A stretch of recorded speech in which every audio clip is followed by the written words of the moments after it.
I'm Shane, and here on TikTok, I just finished reading my high school diary entries 35 years to the day they were written. We are currently in the summer after senior year and doing weekly recaps. So this is your This Week in 1990 for June 28th to July 4th. As might be clear to followers, we are at the lake this weekend for the holiday weekend, which means that Mr. DeCooper will be joining me as we recap this week.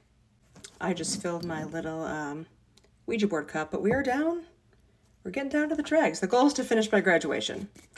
Didn't make it. June 28th was my friend Lynette's wake. If you saw the weekly update for last week, you will know that she died in a car crash or from injuries sustained in a car crash. The entry begins like this. The wake. She didn't even look like herself. Her face was all misshapen and her skin was too dark. Her eyes were too wide and her hair was all wrong. This made me very angry. That night, I go up to West Side Story rehearsal to see my friends who are in the show, and that guy, Gipper, that I couldn't remember who it was, I talked to Wendy, and she's like, oh, it was actually Gipper. I wrote Gipper, but we said Gipper. So that night, I go up to rehearsal, and Gipper is also there visiting our friends. Molly wants to go out afterwards, so we go to Rainbow Cone and then to Gus's house. Now, at this point, Michael and I have kissed, but in this entry, I say it's pretty clear he likes somebody else. June 29th is the funeral. I say that Wendy is a pallbearer and she did a great job, and that the music was also great because we made up a little musical theater church choir. There are some people at the luncheon that I don't know, but who come up to me because they read my poem in the school's literary magazine, and they compliment my poem, and that makes me happy. I get home that afternoon at 2:30, and I call Dean, and I go over there, and we kiss. I say that it's confusing. To complicate things even further, when I get home from Dean's early that evening, Ryan calls, and that makes me really happy. I go up to Loretto Fest, which was our church parish festival, with my parents, and then I go to Wendy's because I'm sleeping over there and going boating with her family tomorrow. On June 30th, I do go boating with Wendy's family. I was a pretty decent water skier in those days, but I try to ski that day, and I get up, but I can't stay up. I get home that night at 6 and I call Denny's and I'm told that I do have to work tomorrow, and Bruce, who is normally kind of a jerk, is very nice to me on the phone. Wendy and I drive around that night trying to find Gus and Michael, and we can't find them. I write that I like Michael, but it is really confusing.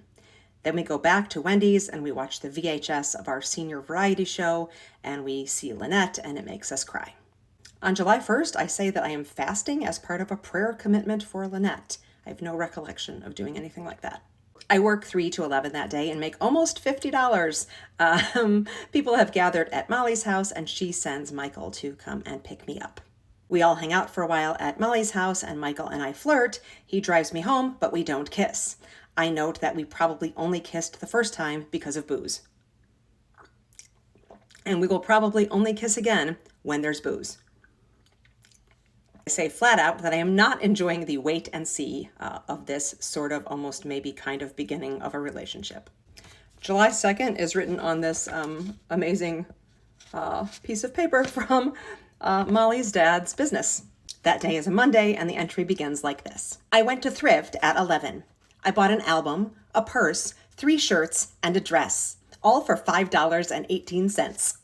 At 5 p.m., we leave for the Depeche Mode concert, but first we go to a kegger, and here's what I write about that. They were having the keg in a public park, right across the street from a Little League field. How daft. Any cruising officer could have busted all of our patoonie asses. We go to the concert, which I reviewed as okay, and I spend $25 on a Depeche Mode t-shirt.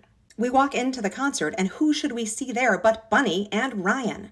Ryan looked totally and completely toasty. We flirted. He and Molly did too. Bunny flirted with me, and I was shocked. I note that they don't play Just Can't Get Enough, which is my favorite Depeche Mode song, and Somebody, which is everyone's favorite Depeche Mode song. When it was time to go, Ryan kissed me. He ended up coming to Molly's. He wanted me to drive him home, but Siobhan did. I actually contemplated going up to him and saying, Ryan, I think you ought to know that I am completely in love with you and have been for some time. Treat me however you want, maybe just leave things as they are, but I love you. Maybe I will say this by the end of the summer. Yeah, right.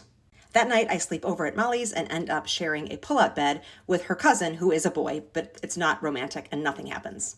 However, when Molly's brother Giovanni comes downstairs in the morning to the basement and sees both of us lying there, he won't let up all day with the stupid jokes. We had planned to go to the Taste of Chicago that day, but we end up canceling and just staying at Molly's to swim. James and his friend Keith come over. I write, JJ Pearson also came over. He is awesome, so cool, so hot, and very married. I go home, I talk to Ryan on the phone, and then that night, I go up to West Side Story rehearsal. Michael's sort of previous, kind of current, maybe girlfriend is up there visiting him. We have never met her. Her name is Kim, and we call her Kim the Bim, which is short for bimbo and really rude. I say that she seems really defensive and she's kind of freaking out, and she seems really, really jealous of all of us and our friendships. At 11:30 p.m., we drive to Oak Street Beach, and I say it's pretty stupid, but being around Michael is very confusing. I say that I am more and more wanting to give my declaration of love speech to Ryan. That night, I get home after 3 a.m. I say that when I wake up on the 4th, it is almost 100 degrees. I talk to Ryan, Max, Steve, and Jim Jeffries. I work from 5 to 12 that night, and I write this. These 5 guys came in. They were all about 19. I got their table. They were all nervous or something the first time I went to their table. The second time, they asked how old I was. Apparently, they all guessed, and the youngest they had guessed was 20. They were funny. They left me more than $3. There was a West Side Story 4th of July party that night, but I was at work till midnight, so I didn't go. And I wonder how that went, but I also note that Michael wasn't going either. Tomorrow, on July 5th, I have plans to go boating and skiing again with Wendy and her family. And I will see you early next week with some updates.